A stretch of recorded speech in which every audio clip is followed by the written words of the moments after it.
maaliif maqaa kanaan moggaaftee nutti duulanii turani. Tole.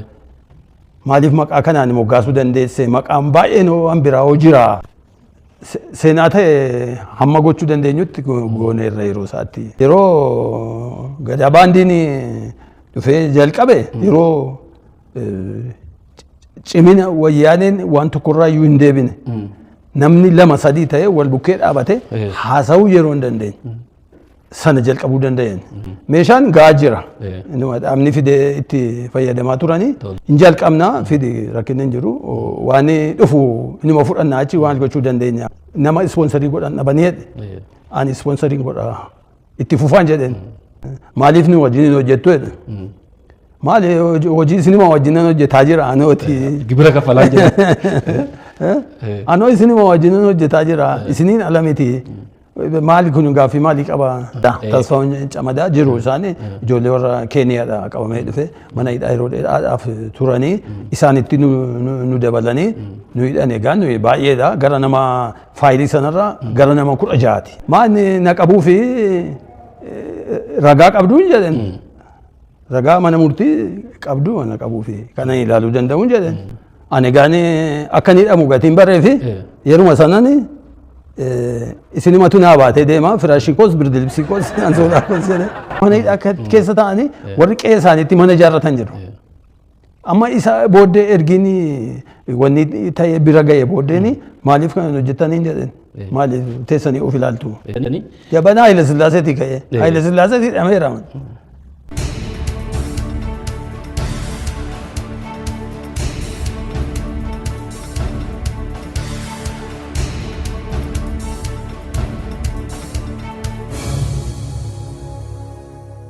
Obbo Sheetuu baga nagaan dhuftan.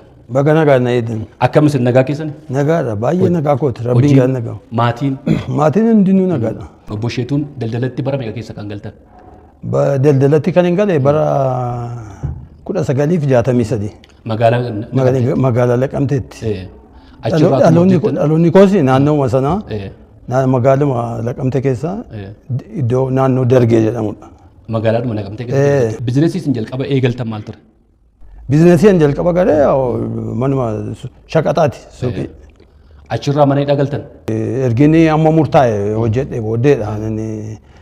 Mana hidhaas galee kanani amma bara 1961tti Laqamtumatti hojjetaa ture. Laqamtumatti hojjetaa ture achi bara 1971tti qabeenyi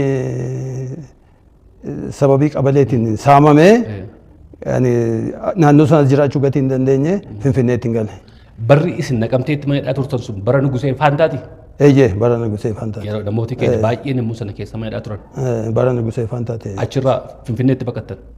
Finfinneetti baqanne inni egaan dhufeeni Gibee Stationery jedheen Sidaamoo Taraatti Markaatoo suuqiin bane.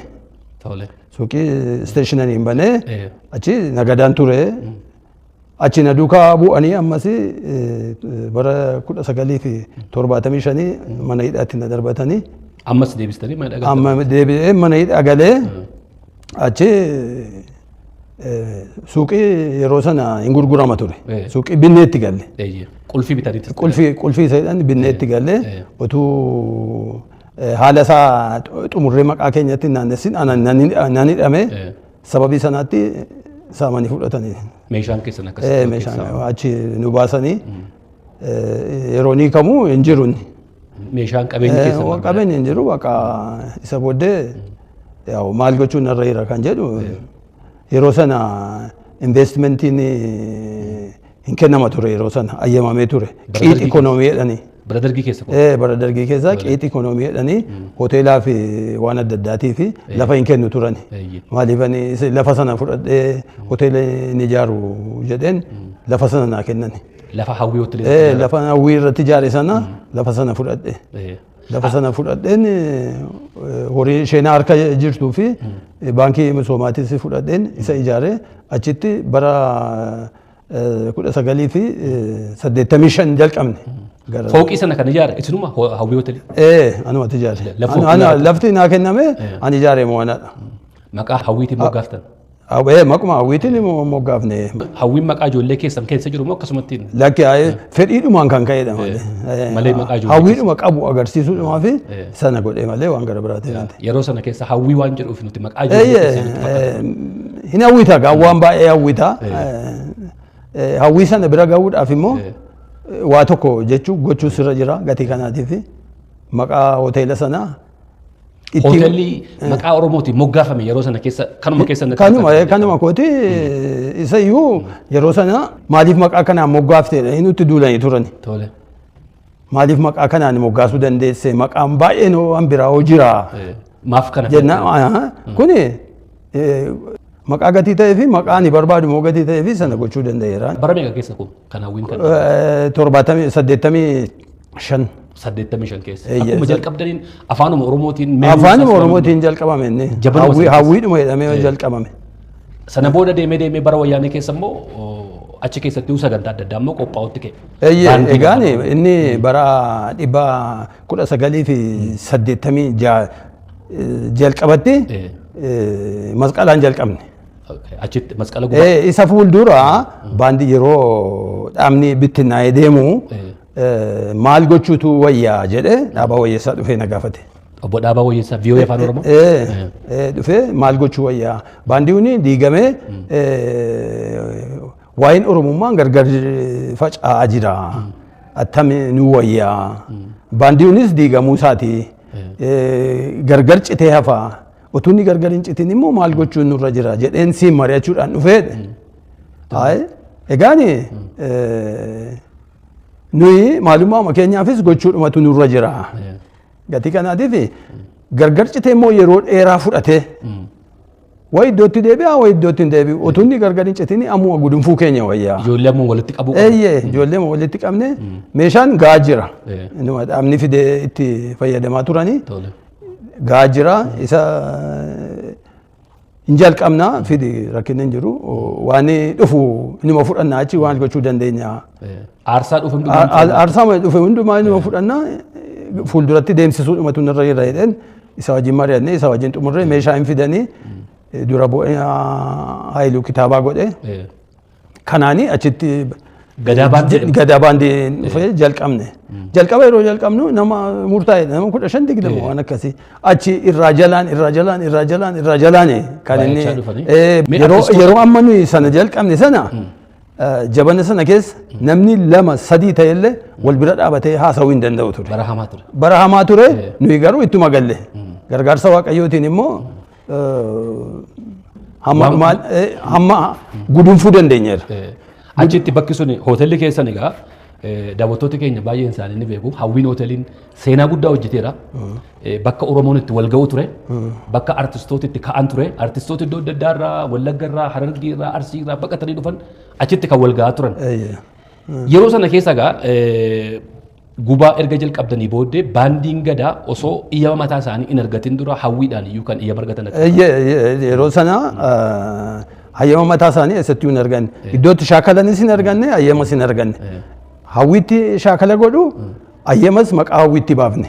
Maaliif hayyamni barbaachisaa jedhamee gaafatamne. Hayyama malee hojjechuu hin dandeessanii jedhani. Hayyama malee hojjechuu erga hin dandeenye hawwiitti hayyama baasuu hin dandeenya jennee hayyama hawwiitti baafne shaakalis achuma shaakalaa oolu. Achumatti shaakalaa oolu. Achumatti immoo agarsiisu.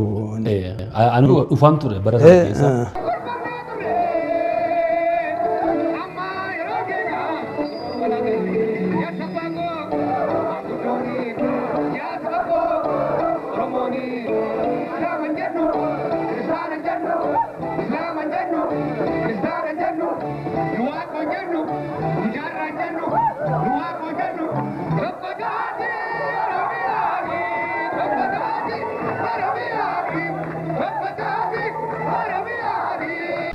Egaa waggaa meeqaaf hojjettan obbo Isheetuu Hawwii Hoteelii? Hawwii amma bara 2009tti ture. Amma 2009tti amma gaafa cufamutti ture. Kan utuun irraa ergin irraa hidhamee hiikame booddeedha kan inni dabarsuu dandeenya nuyi sababii achitti hin deebina achitti ni deebina mee sarviizii isin kennaa turtan keessa baandiin gadaa achumatti wallisaa turanii macaaf tuulamis achitti wal gahii gaggeeffachaa turanii gubaas gaggeessaa turtanii barattootis akka urjii seefa malbaalii faan waggaa isaanii gaafa kabajatan achitti gaggeessaa turan. Waggaa isaanii achitti gaggeessu waggaa isaanii gaggeessu duwwaa immoo utuu hin ta'in barattoota Oromoo graduationii yuunivarsiitii adda addaa eebbifamanii yuunivarsiitii adda addaa eebbifamanii waggaa waggaatti dhufanii dabalattuu ulfeeffatu turani.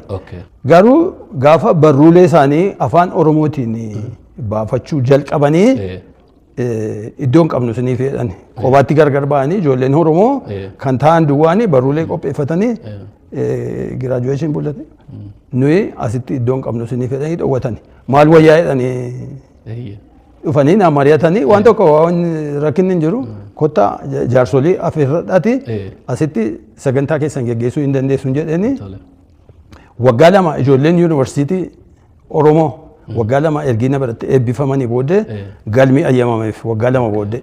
Erga isin biratti barame booddee. Ergiina biratti jaarsoliin isa gaani yaa'u suuraan isaas jira viidiyoon isaas jira maal isaas jira. Afaan Oromootiin yommuu sana barreeffamaa turellee kan barattoota Oromoo isintu sponsora godhaa ture yeroo baay'ee hawwii wajjin. Yeroo baay'ee sponsora godhaan ture afaan Oromootiin maxxansiisuu graduationii ijoollee kan nuyi jalqabne Aqaaqii Adventistiiti. Aqaaqii Adventistiitti yeroo jalqabaatii fi dhufanii na mari'atanii. Achi mana barsiisaa tokkotu jira dhufee na mari'ate. Torlasaa Margoo jedhu maal wayyaa ijoolleen ciccimtuun akkasii jirti nuyi afaan keenyaanii maaliif barruulee godhannee hin eebbifna nu jedhanii kaka'aa jiru maal wayyaa jedhe nama ispoonsarii godhan dhabanii jedhe ani ispoonsarii godha itti fufaan jedheen. Ijaarsa yeroo sana keessa dhaabbate Awaash Baankii irratti illee hawwii hoteeliin shoora guddaa waan taphate natti fakkaata waraqaalee argu irratti gaafa. Baay'ee isaas jiru baay'inaan kan godhe garuu obbo Dabalaa fi obbo Hambisaadha. Amma namoonni cidha gaafa godhatanis isin biratti godhachaa turan. Baay'ee malee gar malee. Wanti maqaa Oromootiin godhamu achumatti kan godhamu. Achumatti godhama. Abbaan mana kanaa kuni Oromoon lafa bal'aa keessatti dhalatee lafa guddaa keessatti dhalatee biyya ofii dhalate kanatti mala walga'an qabu nama tokkocha kana hawwii jedhaniini wanna isaa kana namuu isumatti haa hawwu. Akkanumatti kunoo amma bootaan Oromoo walga'u kana jedhanii lafa Oromoon itti walga'u kana godhanii. Mee sababii kanaan gaa yeroo sana keessa doorsisi adda addaa isinirra gahaa ture. Yeroo agar amma nuti dhufna shubbisnee dhuma sa'aatii 2-3 turre galla nuti manatti. Sana booda waan jiru hundumaa hedekiin isin bira jira. Mee waan sana dudduubatti deebine mee haa yaadan. Yeroo sana makalaakaatti si'a 2-3 na waamani. Ragaan jiraan isaan ittiin na waamanii Koroneel Jeneraala Baluu jedhama biiroo akkasiitti jedhee na waama. Nan naqaa maaliif nu wajjin hojjettu jedhe. Maali hojii isinima wajjin hojjetaa jira anooti. Gibira kaffalaa jira. Anoo isinima wajjin hojjetaa jira isiniin ala miti maali kun gaaffii maalii qaba. Ani hojjedhee waan baasuun narra jiru karaa koo nan baasa. Waan mootummaan narraa barbaadu immoo gochuutu narra jira dirqama biyya keessaa man jiraadhetti. Gatii kanaatiif akka kanaatti hin jira. Ani kanaan alas waan hin barbaadu hin qabu. Hojjechaa dhuman jira moo? Hojjetaan jira akka gibira koo barbaachisaa ta'e immoo kaffalaan jira. Doorsisa adda addaa sirriitti. Jira inni jira guyyaa guyyaatti sana keessa darbee amma achitti na waamamanidha.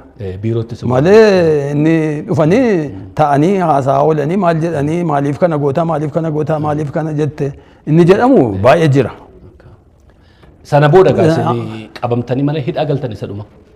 Kana booda qabamee mana hidhaan galee. Himati yeroo sana ittiin isin qaban maal ture Bosheeta?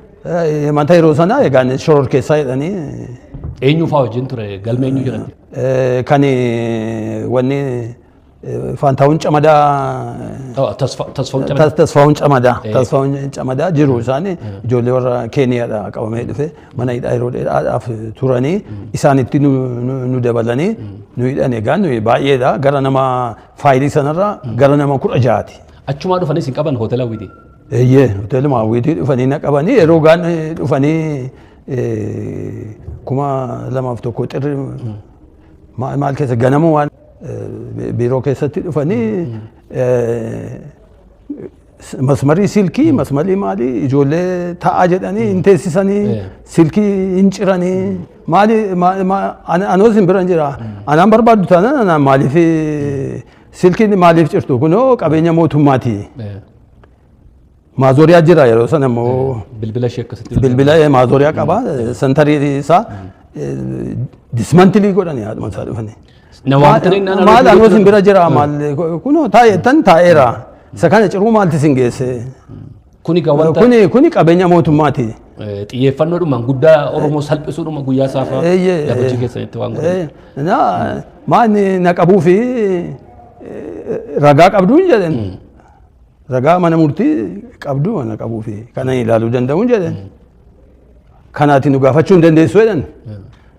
Egaan isaan meeshaa qabataniiru maal jechuudha. Eessatti sin geessan jalqaba gaafa sin qaban? Soosenyaa poolis xaabaa na geessan. Soosenyaa poolis achi qabanii soosenyaa poolis xaabaa na geessanii achi jalqabaa nu waan teessisanii biiroo fattashan. Kaazeenaa maaloo waan allee wanti hafe hin jiru waan argatan hin qabanii achi immoo soosenyaatti nu geessan. Soosenyaatti nu geessanii achi na tursaniitu gara manaa na fidan. Gara manaa na fidanii mana tokko lamaan mana hundumaa korniisii maal otuu nafin hunduma isaan sakatta'anii mana jireenyaa moo mana jireenyaa mana jireenyaa sakatta'anii wanti argatanis hin jiru ani gaani akka ni dhamu gatiin barreefi yeruma sanani isinimatu naa baatee deema firaashii koos birdilibsii koos ansoolaa koos jedhe waan na barbaachisu hundumaa wantani ofii kootti jijjiirradhu saamunaa halkanii buruushii maaloo gaafuma sanan fe'adhee makiinaa masaaniitiin deeme. Duukaama deemtan? Duukaama fudhee deeme maali ani nama gara maatiidhaan naa fidaa jechuun naqu amma sa'aatiinis dhiyeera ani kana booddee akka ni dhamu bareera mi'a koo waan na barbaachisu fudheen deemaan jedheen itti hime okay hin dandeessa ijoolleenis jirti hojjetaanis jira yeroodhaaf garuu moobaayilii isaanii harkaa sassaabanii maal godhanii maal. Kan hojjettoota achi kee jiran? Waan allee gatii kanaatiif booddee deebisanii fi waggaa meeqaaf turtan gammadha? Mana hidhaa gara waggaa 8 murtii waggaa 10 fixee bahe. Obbo Isheetuun abbaa ijoollee meeqati? Ijoollee obbo Isheetuun abbaa ijoollee 4ti. Ijoollee 4 qabdu? Durba lama dhiira lama. Yeroo isin mana hidhaa turtan sana ijoollee keessantu geggeessaa ture? Ijoollee kootu intala koo geggeessaa ture yeroo sana. Garuu akka duraanii sana ta'uu hin dandeenye sababiin isaa isinis maadhaa galtanii namni isin sodaata duraan kan baay'ee dhaqaa ture Oromoodha. Amma abbaan manaa iyyuu gaafa hidhamu akkamitti dhaqaree namni sodaate? Isa caaluudha malee maal tokkoof lama hin qabu malee. Akkuma diinummaatti ilaalamna turre.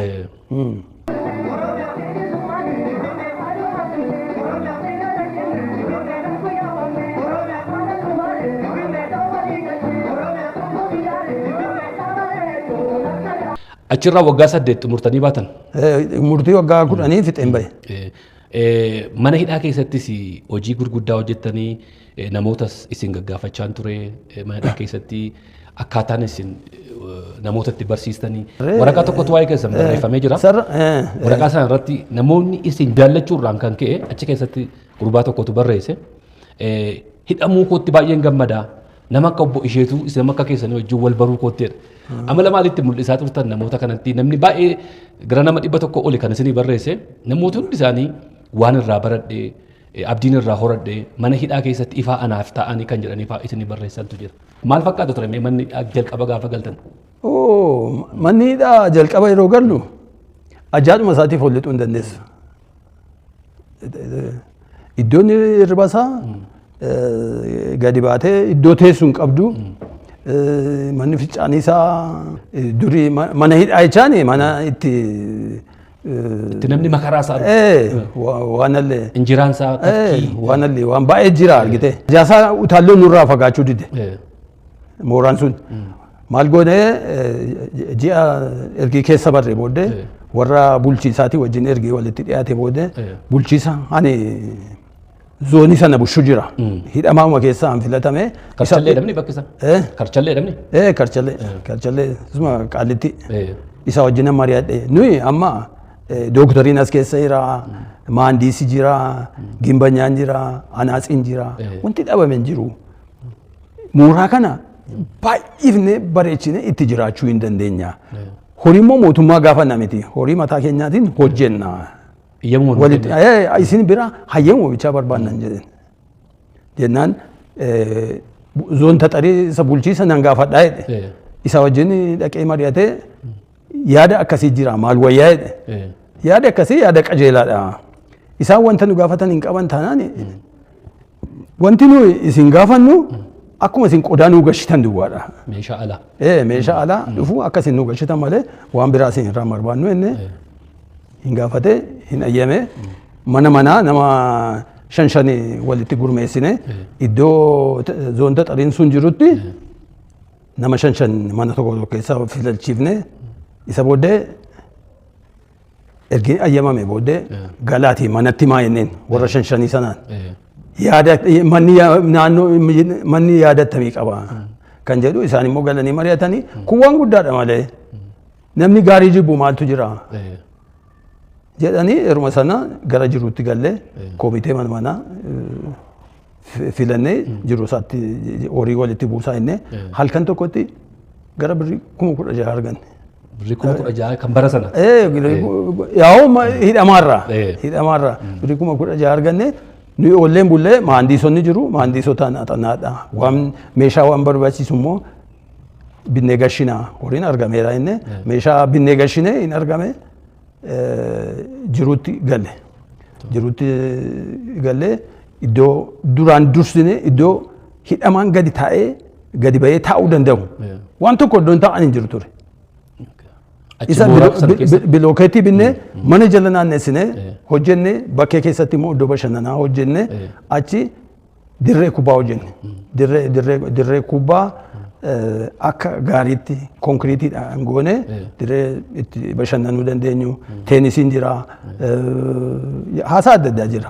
Isa booddee hundinuu baay'ee bareedaa ta'e achi immoo gara mana keessaatti deebine. Gara mana keessaatti deebinee ergi isa dirree fidnee booddee manni fincaanii shaaworiin tokko nama 200-300. Manni fincaanii nama hamma kanaatiif. Booddee maal gochuun nurra jira jennee diignee ijaaruun nurra jira jennee bilookeetii binnee gashinee mana shaaworii baay'ifnee mana fincaanii baay'ifnee ijaarre. Isa booddee dirreen hin bareedi. Iddoon taa'umsaa, iddoon bashannanaa gadi baatee fooliin hin jiru naannoo sana suura jiidhaan dabarsine lolaa jiru maal jiru waan illee mana keessaa manni fincaaniin sirraa'ee manni shaaworiin sirraa'ee coba isa qorqorroorraa asii gadi namatti roobu maal gochuu nurra jira jennee wayyaa namatti buunaan gurraachessee hafa achumatti takka hamma fedhe yoo miicirree barakiinaadhaan illee hin bahu. Amma isa maadabaraa binnee kifili iddoo hundumaa maadabaraa binnee iddoo hundumaatti gashine. Iddoo hundumaatti gashine ergasii inni nafee mana keessa immoo tafkiin jira tukaaniin jira maaltu jira. Amma isa yeroo sana barmeela hojjenne barmeela itti uffata danfisan barmeela isa uffata itti danfifna namni hidhamee galu yeroo jalqaba barmeela sana keessatti uffanni isaa akka danfifamu godhama mana hidhaa keessa immoo malataayinii yerootti iddoo geergoof tukaaniin argametti malataayinii itti nanna baay'ee manni hidhaasi deeggarsa nu godha ture. Akka meeshaan isinii galuuf. Tokkoffaa akka meeshaan nu galutti lammaffaa immoo amma fakkeenyaaf malataayiniin marziidha miti. Mana hidhaa keessatti yoo gale rakkina uumaa jedhee fayyadata hin namni. Of miidha namni ittiin jedhanii. Of miidha namni ittiin aaree jedhee wanni ta'a miti. Garuu nuyi rispoonsibilitii keenyaan fuunee itti biifnee deebifnee keenya turre akka sanaatti waggaa hamma sana waggaa 8 kana waggaa hamma sana boqonnaa hin arganne boqonnaa hin arganne maaliif iddoo namni itti gaafatamu fa'a iddootti namni dhufee nu gaafatu fa'a ganna namni hin abatu ture maaliif wacafoo saayidhaan jira bokkaan dalgara humnaa iddoo dhaabattu hin qabdu hidhamaa gara manaatti deebisu warra sanaan immoo galaa jedhuun amma isa faa hin sirreessine iddoo qorqorroo isaa diignee maal goone lafa isaa konkiriitii goone bal'iseen hojjechiifne isa booddee iddoo namni dhaabatee nama gaafatu bokkaa yoo roobu deemaa galaa jechuun hin jiru. Achuma dhaabatteetu iddoo namni tokko tokko immoo maatiin si'a tokko tokko ijoollee fidee dhufu. Ijoollee yeroo fidee dhufu iddoo inni itti harkaa fuudhee itti taa'ee wajjin haasa'uu danda'u hundumaa hojjenne. Akkasitti dabarsitan waggaa 8 sana. Waggaa 8 sana. Ispoortiis barsiisaa turtanidha. Ispoortiis barsiisaa turre walduma duukaa barraadha. Jiru warri garuu ati wanni taataaf dura buutee itti agarsiifta. Amma fakkeenyaaf kosii mooraa sana keessa jiru ani haayilaandii qodaa zayitii isa liitirii 5 jira miti mataa isaa irraa mureen bismaarraan mureen muka mukatti iddoo iddootti kosii akka kosii namni lafa hin buufne mooraa sana keessa hanga nama ganama immoo barri yeroo banamu gadi ba'ee kosii sana iddoo tokkotti walitti taree kan gachisiisu anadha ganama na muka faa dhaabeera muka faa dhaabetti ganama ba'ee bishaan obaasaa haala akka kanaatti ture wangeellis musliimni jira ortodoksiin jira wangeellis jira achi hundi wal keessa hundinuu ammamti amma gama hidhaati baatan amma gama hidhaati ba'e gara waggaa 7 deebitanii hidhatanii ilaaltanii beektu argasi laakiin garuu nan dhagaa maaliif akka gaariitti toshinee hojjenne amma fakkeenyaaf ijoolleen yeroo sana caakkaadha wannidha baadiyyaa qabamanii faa dhufan jiru amma isaanii jiru malee taa'u turan argite jiru malee taa'u turanii harka namaa eegu turan booddee amma achitti wayyaa miicuu mataansaa horii guddaa nama maallaqaa miidha horii guddaa si argamsiisa booddee ijoollee kana walitti waamnee naasofsiin samunaa jalqabaaf samunaa isinii binnaa wal gurmeessaa jiru kana hojjedha itti jiraachuu hin dandeessu isinii kunoo warra kaan ilaalaa amma horii yaraa miti amma birrii 50 60 warri achi keessa taa'ee maatii isaa gargaaran maatii mataa isaanii gargaaran achi keessa mana keessa taa'anii warri qe'ee isaaniitti mana ijaarratan jiru. Amma isa booddee ergiin wanni ta'ee bira ga'e booddeen maaliif kan hojjetanii jedhan maaliif teessanii of ilaaltu maaliif teessuun jedhanii samuna binnee itti ilaanne uffata keenyaa wajjin itti ilaanne. Kan mana hidhaati baatan erga Dooktar Abiyyiin gara aangootti dhufaniiti. Lakki. Yeroo wayyaanee sana keessa. Gara kufaatii jala utuu kufaatiin isaa akkas itti dafa utuu ta'uu bare immoo maal hojii mana koo dabarsa. Turtii mana hidhaa sana keessa Tasfaa'uun Camadaaf akka achitti du'e beektu bitiire. Mana hidhaa keetti du'e. Du'uusaa beeka. So warri waliin turtan yommuu sana waa'eedhuma siyaasaa Oromoo irratti kan qaban ta'ee mana hidhaa waliin turtan. Namni baay'een siyaasaan kan qabamedha achuma keessa. Daawwattootaaf dhaggeeffattoota keenya egaa keessummaan keenya irraa obbo Isheetuu Kitil abbaa hoteela Hawwiiti. Hoteela Hawwii Laanchaa magaalaa Finfinnee keessatti shooranni taphachaa ture baay'een keessan ni beektu. Egaa obbo Isheetu waggaa 8 booda mana hidhaatii baatanii gara hojiitti deebitan moo? Hojiin jalqabne gaani amma yeroo sana wanni nutti baay'ate dhiibbaa nutti baay'ate gara. Garuu manni keessan Hawwiin akkasumatti isin eege. Akkuma sanattidha garuu wanni itti baay'ate argite idaatitti baay'ate kan mootummaas nurra jira kan baankiis nurra jira booddee dhiibbaan mootummaa immoo nutti caale isa sanarra immoo dhiibbaa mootummaati. Erga hidhaarraa baatan isa kanaan duraarra baay'ee cime. Isa kanaan duraarra baay'ee cimee jireenyuma keenyatu jibbame. Innaa hojjetaa asii hojjetaa nutti naqanii tochoo hin dandeenye maaliif amma jiruu hoteela innati bittee fiddee itti laattu horiitti jijjiiramee bor immoo deebi'ee hin hojjetu taanaan isa gara badiitti adeema argite. Gatii kanaatiif innan keenya akkuma sana ta'e hojjetaan yeroo sana ofirraa deemsisuudhaaf seera jiru sanatti hin dandeessu. Geggeessuu hin dandeessu. Geggeessuu hin dandeessu ofirraa. Horii amma fedhe yoo qabaatte hojjetaa ofirraa geggeessuu hin dandeessu. gorsa si'a sadii si'a lama kennuu sirra jira. Akeekkachiisa immoo barreessuufiitu sirra jira isa booddee. Akeekkachiisa ergi barreessitee booddee immoo yeroo deemeetuuni mindaa ji'a sadii laattaa ji'a sadii duwwaa mootuu hin ta'in wanta inni faayidaa inni argachuun irra jiru wanta itti laachuuf jira. Egaan dabooruma nutti naqan egaan amma kana. Isa kana qoraattiima nutti ta'an hojjetaa mootummaa jennu. Hojjechuu kan dandeenye isin tagaala. Ati hojjettee bu'aan argattu taanaan bor deemsisuu hin dandeessu. Bu'aan yoo argame duwwaadhaan. Hidhaa baankiis kaffaluu ni ulfaata. Gibira kaffaluu ni ulfaata. Mana hidhaa galtanii waan baataniif immoo namoonni illee duratti dhufan Oromoonni baqachuutti ka'an because isaanis mana hidhaa gallaa jedhanii akka duraanii sanatti namni isin biratti argamuu hin dandeenye sana dhumarratti gaa maal gootan hoteelicha? Yaa dhumarratti akkuma nama sitti mee akka itti tochoonu dhabne akka itti tochoonu yeroo dhabnu waan gochuutu nurra jira jennee mucaa kootiin mari'adhe kana gurgurree maa otuu mootummaan nutti dhufe haadhuma ishee isinirraan fudhatin otuu nurraan fudhatini waanuma argannetti gurgurree isa kaffallee waan itti jiraachuu dandeenyu immoo yoo hambifanne malee isa caalu gara badiitti adeemuu hin danda'a. Kan jedhuuni gara sanatti murtee fudhanne maal rakkina sana keessaa bahuudhaaf wanti nuyi gochuun nurra jiru kanadha. Baankiin jira, gibirri mootummaa jira, hojjettoota isin irratti ramadamaniitu jira. Faayinaalii manicha gurgurtanii baatan achi keessa. Fala biraan qabnu kaa. Fala biraan qabnu. Sana booda akkam hojiitti deebitaniitu moo akkam taatan? Sana booda yeroo dheeraadhaaf hin hojjenna jennee yaanne jira miti nu mijaa'uu dide garuu amma naannoo CCD suuqota CCD keessa mana hawwii piizaa kan jedhu. Amma inni dhiyoodha kan baname. Garuu waggoota hedduuf immoo lafa taa'aa turtan. Lafa taa'aa turre. Hojjechuu hin dandeenye.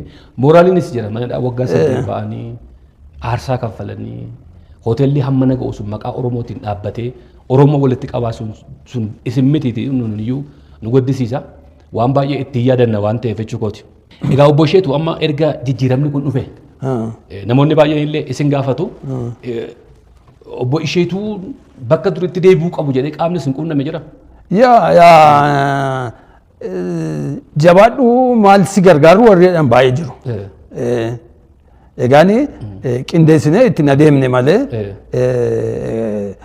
akka sanaatti jabaadhu maal waan gochuu dandeenyu hundumaa hin goona warreedhaan baay'ee jiru. Yaadannoo baay'ee irraa qabna hawwii hoteeliin. Oromoon yaadannoo guddaa irraa qaba. Guddaa waan amma hin jenne malee maal. Aarsaa guddaa kaffaltan. Bara dargii irraa kaasee aga bara wayyaanee keessatti lafatti Oromoon itti walitti qabamu ture.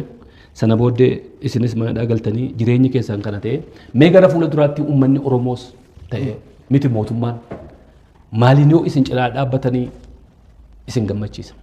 Egaan ana cinaa dhaabbannaa amma hojjechuun hin danda'a. Hamileen sun jira. Hamileen sun jira ammumayyuu.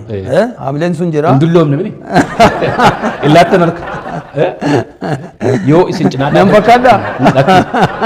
Naqii keessantu jira naqii. Maaliif yaadannoon sun jiraachuudhuma qabaa fi baay'een immoo dargaggootumti amma durii hawwii oliin dhufaa turan irraa kan aangoo jiran baay'ee jira. Kan iddoo adda addaa jiran kan abbaa qabeenyaa ta'an qabu. Namni yaadannoo hawwii irraa hin qabne jiru. Baay'ee malee baay'ee malee. Meegaa isin quunnamuu yoo barbaadan bilbila keessan barreessinu. Hin danda'ama. Hin danda'ama. Meeqa nambarri keessan? 911 23 75 17 amma kan koo duwwaa utuu hin ta'in kan keessatti dabaltee yaada namni sii kennu. Anaan egaa Facebook irrattis maalittis ana argu naa bilbilanii yoo na dubbisanii isin quunnamuu barbaadanii naan maaliif aarsaa guddaa kaffaltan isin nama hojiiti. Durirraa kaasistanii hojii hojjechaa hidhamaa ba'aa as geessanii. Jabanaa Haile Sillaaseetii ka'ee. Haile Sillaaseetii hidhameera. Hawwii sana gaafa hawwii hoteelii gaafa eegaltanis akka hidhamtan ni beektu. Lubbuu keessan illee egaa gaama narra ta'u illee nan kaffalaa jettaniiti. Kanumaan itti illee maali? Kun Oromoodhaa. Tokkoffaa hawwii duwwaa utuu hin ta'in yeroo gadaa baandiin dhufee jalqabe yeroo cimina wayyaaneen waan tokkorraa iyyuu hin deebine. namni lama sadii ta'e wal bukkee dhaabate haasa'uu yeroo hin dandeenye sana jalqabuu danda'an maaliif aarsaa jiru hundumaa akka baaftee maalummaa keetiif dhaabachuun dirqama. Akka sadarkaa lubbuutti yoo ta'e. Ammoo eessatti yoo ta'e na waamanii na doorsisaniiru isin jedhe yeroo adda addaatti isa hoteelatti dhufanii waan akkasii jedhanii haasaan utuu hin ta'in koreelonni jeneraalonni qaba ragaan. Waaqni keenya duraan fudhati hannamaa nutti hin dabarsi keenya yaadummoo rabbi humna isaatiin nurraa deebisu. Waaqni baga birraa kanaan birraa gaariidhaan isin gahe. Waaqni Oromoo ammallee Oromoo tokko haa godhu. Kan Oromootti dabu Waaqni itti haa dabu. Rabbi itti haa dabu. Biyyaa ba'an nuun jedhani ofii biyyaa haa ba'u. Ulfaadha aarsaan isin kaffaltan salphaa miti. Sadarkaa har'a kan Finfinnee keessatti afaan keenya dubbannee deemuu keessatti isinis aarsaa guddaa kaffaltaniitu taa'anii gaafa ilaalan salphaa fakkaata garuu salphaa miti. Maqamaa kanatti moggaafteedhanii dhufanii warri firoon naan morman jiru. Maali maqaa dhabdee? Isinoo ergaa maalii qabdu daawwattoota keenyaaf? Ergaa ni qabu gara fuulduraatti sabni mootummaanis na bukkee dhaabatanii hojjechuu nan danda'a. Barattoonni warri nu birattis giraajuweetii godhaa turanii baay'ee jiru. Warri eessa jira jedhanii nu arguudhaaf hawwanii warri nu biratti bashannanaa turanii baay'ee jiru. Gatii kanaatiif seenaa ta'e hamma gochuu dandeenyutti gooneerra yeroo isaatti. Waan irraa hojii eegamu godheera. Amma immoo seenaa hojjechuun kan keessanii jedhani. Amma hojjechuudhaaf ani qophaa'aadha garuu egaan qabeenya malee fuulduratti deemuu hin dandeessu. Ijoolleenis jiru. Gatii kanaatiif hojjechuu nan danda'a. Ammayyuu fedhiinsaas jira, enerjiinsaas jira. Namoonni yaadannoo durii sana yaadattanii dhuguma aarsaan kaffalame kun namni Oromoo akka kanatti aarsaa kaffalee dudduubatti deebi'uun qabu qabeenya isaanii sana hundumaa Awwiir Hoteelii fooqiin bara sana maal akka inni fakkaatu ni beekna. Isa har'aa hojiilee yoo dorgomuu baanne kan bara sanaatti baay'ee guddaa ture sana hundumaa Oromummaadhaaf kan kaffalame. Qabeenya duwwaas immoo miti gaa waggaa 8 manadhaa keessa taa'u jechuun salphaa miti. Egaan amma waan godhame hundumaa haasaa ishee gabaabduu anaan haasofnee hin fixne jechuu hin dandeenyu. Kan ta'e baay'eedha, kan hojjetames baay'eedha. Gatii kanaatiif kuni wanni dhumaaf ka'umsumaaf dhiyaatuudha malee gara fuulduraatti isa caalu iyyuu bal'inaan immoo miidiyaa kanas ta'e miidiyaan biraas isin dubbisuu danda'a. Hin danda'ama. Namoota baay'eetu anuu hin amanne ture waan jirtan natti hin fakkaanne namoota baay'eetu akkasitti fudhata. Aluma tokkichaan hawwiin dhabamee isinis miidiyaa irra hin jirtanii nama baay'eetu isin gaafachaa ture. Namoonni bakka hundumaatti waa'ee keessanii ka'a. Kanaaf immoo isinillee eeyyamamaa taatanii asitti argamuu keessanii baay'ee galatooma. Yeroo illee nurraa fudhadhaa iyyuu malee dhuftaniittu egaa waan jiru immoo gara fuulduraatti waliin irratti mari'anna. Hin danda'ama. Hin danda'ama. Egaa guyyaa tokko immoo Waaqayyoon nu gargaaree galataan immoo dhufnee namoota irraa galateeffannu. Hin goona. Kanaaf obbo isheetu baay'een isin galateeffadha. Ulfaadha.